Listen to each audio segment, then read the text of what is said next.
The invitation arrived on a Tuesday, slipped between a renewal notice and a courier envelope from his accountant, and Edward Marsh almost missed it entirely. He almost missed it because it did not look like what it was. The envelope was cream-colored, heavier than standard stock, with his name written in the kind of careful cursive that suggested someone had taken time with it. Edward Marsh. Not Ed. Not the nickname his crew used on site. His full name in ink that had dried dark at the edges of each letter. He set it on the kitchen counter of his house in Sudbury and did not open it for 20 minutes. He made coffee first. He stood at the window that looked out over the backyard, where the birch trees had gone gold at the tips, the way they always did in the first week of October, and he drank half the cup before he went back to the counter and opened the envelope with his thumbnail the way he opened everything else. Inside was a card. Ivory, formal, the kind of thing printed by a shop that charged more for the weight of the paper than the words on it. It announced that Victoria Aldrin and Patrick Whitfield were to be married on the 15th of November at the Riverton estate outside of Burlington, Ontario. Dinner to follow. Dress formally. Beneath the card, folded once, was a smaller sheet. He recognized Victoria's handwriting before he read a single word. Edward, I thought you should see what a real future looks like. Come if you like, or don't, either way you'll know. She had not signed it. She did not need to. Edward set both pieces of paper flat on the counter, the way a man sets down a tool he has finished using. Then he picked up his coffee and stood at the window again, and watched the birch trees move in the wind off the lake. He was 53 years old. He had spent the last 6 of those years building something that had no name yet, that the general public would recognize, because he had never looked for recognition. He ran a civil engineering consultancy out of a converted warehouse on the edge of the city, and the consultancy had, in the past 4 years, taken contracts in 3 provinces and 2 territories. The men who worked for him were mostly former trades, people who knew what ground looked like before you poured concrete into it, and Edward trusted them the way he trusted the lake in winter. Not because it was always safe, but because it was always honest. He did not own a new truck. The one in his driveway was an F-250 from 11 years ago, gray where it wasn't rust, with a cracked dashboard cup holder he had never gotten around to replacing. He wore the same canvas jacket to client meetings that he wore to job sites. More than one potential client had mistaken him for the contractor sent to take measurements. He did not correct them right away. He found that a certain amount of silence told you more about a room than any amount of talking. Victoria Aldrin had not understood this about him, or rather, she had understood it and decided it was a flaw. They had been together for 3 years, the last of which had felt like living in a house where someone had quietly moved all the furniture 2 inches to the left. Everything was almost right, and nothing was quite. Victoria was 44, the director of community relations for a development firm in downtown Toronto, and she had built her life with the same deliberate care she gave to everything: her wardrobe, her apartment, her social calendar, the stories she told at dinner parties about the arc of her career. She was good at stories. She was especially good at the ones that made her the protagonist of her own foresight. The story she had built around Edward in the end was the one she told people after she ended it. He was kind, she said, genuinely kind, but he didn't have ambition in the way she needed it. He was comfortable with small, and she had never been comfortable with small.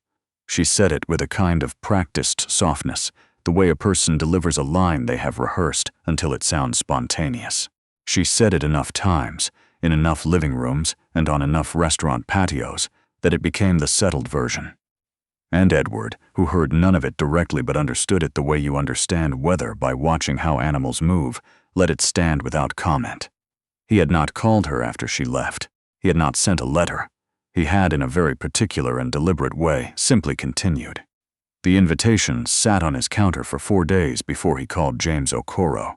James had been his project manager for 6 years and his closest friend for most of them. He was 51, former military engineer, with a dry precision in his speech that Edward had always appreciated. When Edward described the envelope, James said nothing for a long moment. "Read me the note again," he said. Edward read it. Another silence. "She wants you to come and feel small," James said. "That's what the note is. She's inviting you to confirm the version of you she's been describing to people." "I know what it is. Then why are you calling me instead of just throwing it out?" Edward looked at the invitation still sitting on the counter. He had not thrown it out. He had moved it to the corner of the counter near the toaster, the way a person moves something they are not done thinking about. "Because I'm going to go," he said. James was quiet for a moment longer than usual. "Okay," he said. "And how do you want to do that?" Edward thought about it. "The way I'd go to any site visit," he said. "I go, I see what there is to see, and I leave when there's nothing left to observe. I don't make noise, I don't perform anything, I just go." "You're not going alone," James said. It was not a question. "No," Edward said. "I'm not. Then I'll arrange it." And Edward. He paused. "Whatever happens in that room, you walk out the same man you walked in as. That's the only thing that matters." "I know that," Edward said. And then, because it was true and because James was the kind of person you could say true things to, "I've known that for a long time." He hung up and stood in the kitchen for another few minutes. Through the window the birch trees had gone still. The lake past the tree line was the color of old pewter. He thought about Victoria in the way he thought about weather systems that had already passed, with attention but without investment. She had made a decision 5 years ago and called it a verdict, and he had spent 5 years quietly proving the distinction between those two things. He had not built anything in her name. That part mattered to him, and he wanted to be clear about it, at least with himself, standing in his kitchen on a Tuesday in October. Not one project, not one contract, not one early morning had been dedicated to proving her wrong. He had built because building was the only thing that had ever made the particular noise in his chest go quiet. The work had done what the work always did, which was to accumulate slowly and without announcement into something larger than the original intention. He had simply stopped pretending that small was what he was. The 15th of November was cold the way Burlington got cold when the wind came off the lake without apology. Edward Marsh arrived in a black SUV he had not rented and had not borrowed. It belonged to the company, like the two vehicles behind it. James Okoro was in the lead. Edward had not told James to do anything in particular. James had arranged what James always arranged on site visits, which was a quiet, functional deployment that left no gaps and drew no unnecessary attention. 3 vehicles was not unusual for a senior site inspection with security considerations. It was, in fact, the minimum. The Riverton estate had a gravel lane from the main road to the event space, lined with maples that had shed their leaves in the first week of November, and now stood like clean, dark architecture against the gray sky. The gravel crunched under the tires, with the same sound gravel always made, and Edward sat in the back of the middle vehicle with his jacket on his knee and looked at the trees going past. He was wearing the jacket his project coordinator, a woman named Helen, had made him buy for the Federal Infrastructure Summit in Ottawa the previous spring. Charcoal wool, well cut, the kind of jacket that did not call attention to itself and did not need to. He had been going to wear his usual canvas one. Helen had left the wool jacket on his desk chair with a note that said simply, "The federal government notices things." He had worn it. He was wearing it now. The vehicles stopped at the designated guest area. A young man in a white shirt with a clipboard came forward, looked at the 3 vehicles, looked at the 4 people stepping out of the lead and rear cars, looked at Edward stepping out of the middle one, and said, "Name, please?" "Edward Marsh," Edward said. The young man looked at his clipboard. He found the name and checked it, though his expression suggested the 4 people in dark coats had not been on the original guest count. He looked as though he wanted to ask a question and decided against it. "Right this way," he said. The estate grounds were set up for November with the kind of deliberate warmth that required significant budget. Heated structures, string lights through the bare branches, white linens weighted against the wind. There were perhaps 250 guests already assembled on the lawn and in the covered terrace, and the sound of them was the sound of money being comfortable with itself. Edward walked up the path at the pace he walked everywhere, which was measured and unhurried, with James at his left shoulder, and the others positioned at a distance that was professional without being theatrical.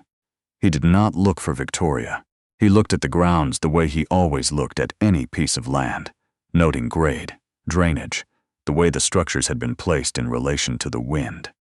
He had walked perhaps 40 meters up the path when he heard the conversations nearest him begin to thin. It happened the way it always happened at gatherings when something unexpected entered, not all at once, but in a slow directional quiet, moving from the perimeter inward. A couple near the terrace turned, A cluster near the bar went still. Someone put down a glass. Edward kept walking. At the far end of the terrace, a man in a charcoal suit detached himself from a group of older guests and came down the steps with the easy confidence of someone who had grown up treating entrances as natural. This was Chuck Whitfield.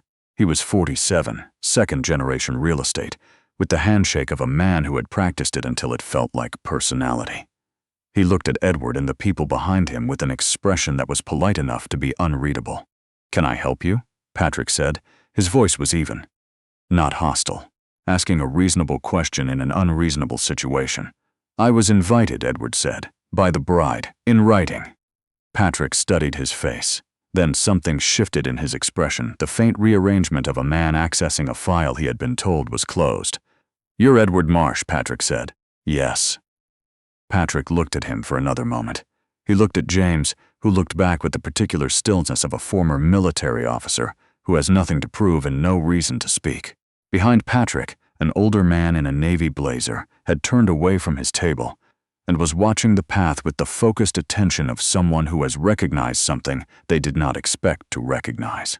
He was 70, white-haired, one of the senior partners at an infrastructure investment group that had, 3 years earlier, come to Edward's office above the converted warehouse and signed a contract that had changed the shape of Edward's firm more quietly than any announcement could have. The older man said something to the woman beside him. She turned. 2 more people at adjacent tables turned. The quiet had reached the main tables now. Inside the estate house, in the suite where Victoria Aldrin had been getting ready since early morning, she was standing at the window adjusting an earring when her maid of honor, a woman named Bridget, came through the door without knocking. Bridget's face was doing something unusual. "He's here," Bridget said. Victoria did not look up. "Who's here, Edward?" Victoria's hands stopped. "He's on the lawn," Bridget said. "He has people with him, 3 cars. "That's not possible." Victoria's voice was flat. "He doesn't? He wouldn't know how to." "Victoria." Bridget's voice was careful. "People are getting up." Victoria turned from the mirror. Bridget's expression was the one she wore when she had information she did not know how to frame. "The Brennan Group is here." "You know the infrastructure investors?" Mr. Brennan himself got up from his table when he saw him. Victoria stared at her. "He called him by name," Bridget said.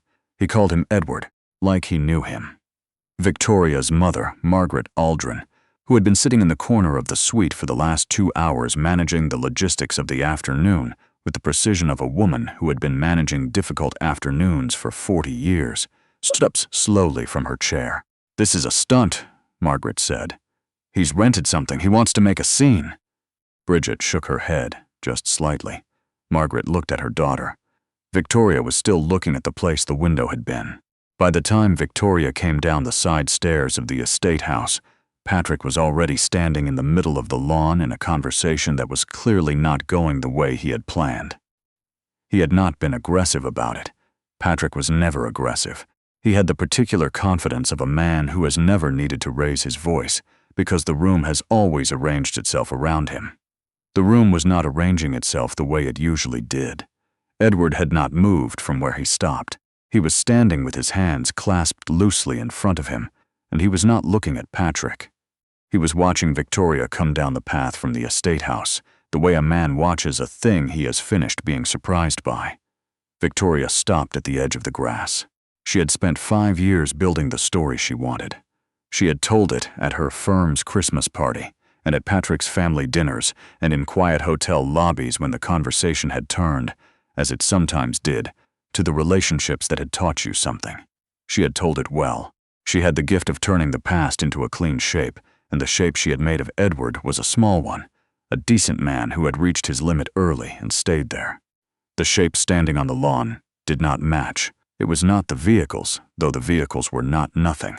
It was not the people with him, though she recognized in the way they held themselves a kind of professional composure that was not rented. It was something older and simpler. It was the way he stood, the way he had always stood, as if nothing in the room was required to move around him, and nothing would need to. She had spent 5 years telling herself that quality was complacency. "Edward," she said. His expression did not change. He waited. She tried again, with more certainty in her voice than she felt. "You didn't have to come like this. You wrote me a note." Edward said. "You used the phrase a real future. I assumed you meant for me to understand the comparison." Victoria's mouth opened slightly and then closed. Around them, the lawn was very still. 250 guests had, in the way of people at events when something true is happening, stopped pretending to be doing anything else. Patrick Whitfield had taken a half step back from his own position without appearing to notice he had done it. "I didn't think you'd actually show up," Victoria said. The sentence came out smaller than she intended. "I know," Edward said. "That was the intention of the note. You wanted me to receive it and feel it without being able to respond. You've been telling people a story about me for 5 years, and you wanted one more audience." Victoria's jaw tightened. "That's not. You sent the note on purpose," Edward said. His voice had not changed register. It was the same voice he used in project meetings, level, attentive, moving toward a specific thing. "You picked the words. You chose to send it to my office. You wanted me to know about the wedding in a way that would be difficult to ignore. And then you wanted to be the one who decided whether I responded. That's why there was no return address." Someone near the front row of the outdoor seating had leaned toward someone else. Edward heard it as peripheral sound and registered it the same way he registered peripheral motion on a work site, as information, not distraction. He looked at Victoria. "I owe you honesty," he said. "Not as a performance, and not to hurt you in front of these people, but because I let something go uncorrected for 5 years, and this is the only room where correcting it actually means anything." Victoria said, "Edward, please don't do this here." "You told people I didn't have ambition," he said quietly. "You told people I was comfortable with limits. You said it often enough and carefully enough that it became the fact of what I was. And I let you because I didn't think what you believed about me had anything to do with what I was building. I still believe that. But you wrote me a note asking me to come and witness what you chose instead of me, and that note deserves an answer." The lawn was entirely still. Edward's voice did not rise. "I'm not here to take anything from today," he said. "I mean that. What you've built with this man and this family and this afternoon is yours, and I don't want any part of it. I came because there was one sentence I should have said 5 years ago, when you sat across from me in that restaurant on King Street and told me, in the voice you use when you've rehearsed something, that I was never going to be enough for the life you wanted." Victoria did not look away. She seemed unable to. "The sentence," Edward said, "is that you were describing a ceiling you had put there yourself. I didn't have a ceiling. I never had a ceiling. I was quiet about what I was doing because the work was the point, not the audience for it. You mistook the quiet for the limit." He reached into his jacket pocket and took out a small leather planner, worn at the corners, the kind of object that looked like it had been in a coat pocket for years because it had been. He did not open it. He held it for a moment, the way a person holds something they no longer need to read because they have long since memorized it. "I wrote that sentence down the night you left," he said, "because I didn't want to carry it out loud. I've carried it in here instead." He slid it back into his pocket. "I don't need to carry it anymore." He looked at her for one more moment. His face had the expression of a man who is closing a file he had not realized he had been keeping open. Then he looked at Patrick Whitfield, and something in his expression shifted into the ordinary courtesy one professional extends to another. "I'm sorry for the interruption to your afternoon," Edward said directly to Patrick. "It wasn't directed at you."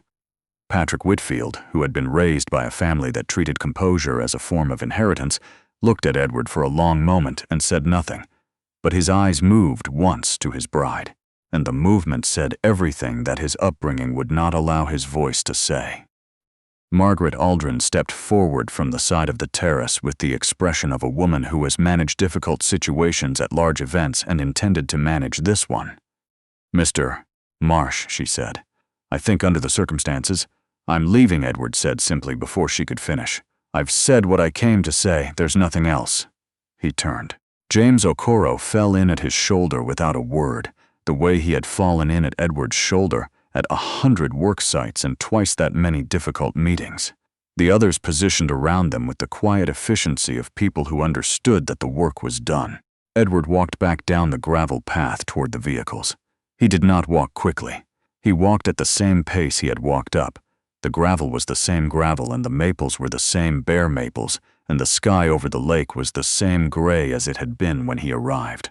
He did not look back. Behind him on the lawn, Victoria Aldrin stood in a dress that cost more than her first car and felt like she was wearing something that belonged to another version of herself. The story she had carried for 5 years had just been picked up, examined in good light in front of 250 people, and set back down without a word of anger.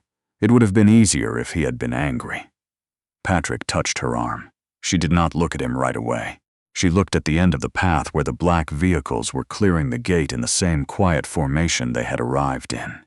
When she finally turned to face her husband-to-be, she found an expression on his face that she had never seen before. Not anger, not jealousy.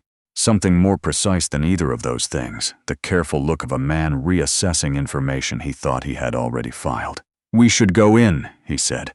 His voice was polite and entirely remote. "Patrick, the officiant is waiting." The ceremony went forward.